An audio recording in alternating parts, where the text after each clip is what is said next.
আজকে আমি রান্না করব ইলিশ মাছ দিয়ে পুঁই শাক। তো এই রেসিপিটা খুবই মজার হয় খেতে। তো আপনারা অবশ্যই পুরো ভিডিওটা দেখতে থাকবেন।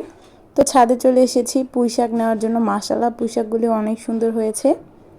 তো আমরা বেশিরভাগ সময় পুঁই শাক চিংড়ি মাছ দিয়ে কিংবা ইলিশ মাছের মাথা, লেজ এগুলি দিয়ে রান্না করে খাই। তো কথা বলতে বলতে অনেকগুলি শাকই কেটে নিয়েছি। আজকে হালকা হালকা বৃষ্টি পড়ছিল, যার কারণ পাতার মধ্যে এরকম বৃষ্টির পানি পড়ে আছে।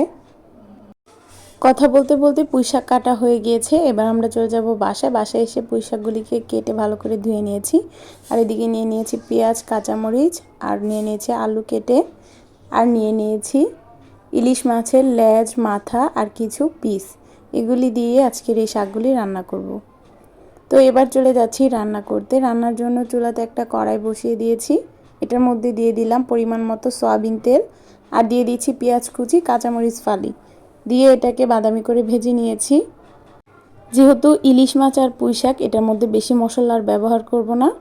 তো মশলাটা কষানোর জন্য দিয়ে দিলাম পানি দিয়ে এটার মধ্যে দিয়ে দিলাম হলুদের গুঁড়ি, পরিমাণ মতো মরিচের গুঁড়ি, আর দিয়ে দিব স্বাদ মতো লবণ।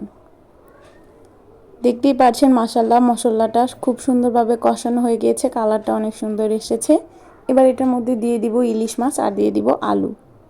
এই দুটাকে আগে কষিয়ে নিব ভালো করে মশলার সাথে, কষিয়ে তারপর এটার মধ্যে দিয়ে দিব শাকগুলি। আমি এই তরকারির মধ্যে কয়েকটা পিসও দিয়েছি ইলিশ মাছের। আপনারা শুধু লেজ আর মাথা দিয়েও রান্না করতে পারেন। শুধু লেজ আর মাথাটা দিলেই বেশি ভালো হয়, তাহলে আর কাটা কাটা লাগবে না, যেহেতু লেজ আর মাথাটা শক্ত। তো যাই হোক, এটাকে ভালো করে কষিয়ে এটার মধ্যে দিয়ে দিলাম শাকগুলি দিয়ে ভালো করে নাড়াচাড়া দিয়ে মিশিয়ে নিচ্ছি। যেহেতু শাক বেশি, তার জন্য আবারও শাকটা দিয়ে এটাকে ঢেকে দিব। ফিরে আসবো কিছুক্ষণ পর।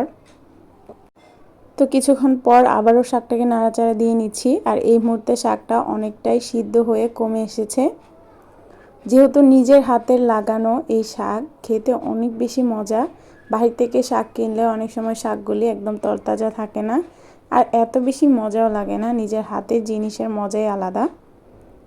তো এবার এটাকে ভালো করে নিয়েছে, এটার মধ্যে দিয়ে দেব অল্প একটু পানি, যেহেতু শাক থেকে এমনি পানি ওঠে, বেশি পানি ব্যবহার করব না।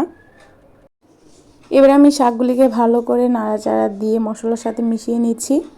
অনেক সময় দেখা যায় শাকগুলি একসাথে লেগে থাকে, মশলার সাথে মিশতে চায় না। এর জন্য আমি ভালো করে নাড়াচাড়া দিয়ে মিশিয়ে নিচ্ছি, যাতে করে প্রত্যেকটা শাকের মধ্যেই মশলা লাগে। তো এবার আমি নাড়াচাড়া দিয়ে আবারও ঢেকে দিচ্ছি। ফিরে আসব কিছুক্ষণ পর। তো কিছুক্ষণ পর তরকারিটা হয়ে গিয়েছে, দেখতেই পারছেন তরকারিটা একদম মাখা মাখা হয়েছে। খেতে আলহামদুলিল্লাহ অনেক বেশি মজার হয়েছিল। আজকের মতন ভিডিওটা এ পর্যন্তই। কার কাছে কেমন লাগলো অবশ্যই কমেন্ট করে জানাবেন। ভালো লাগলে লাইক, কমেন্ট, শেয়ার করে আমার পাশেই থাকবেন। সবাই ভালো থাকবেন, সুস্থ থাকবেন। আল্লাহ হাফেজ।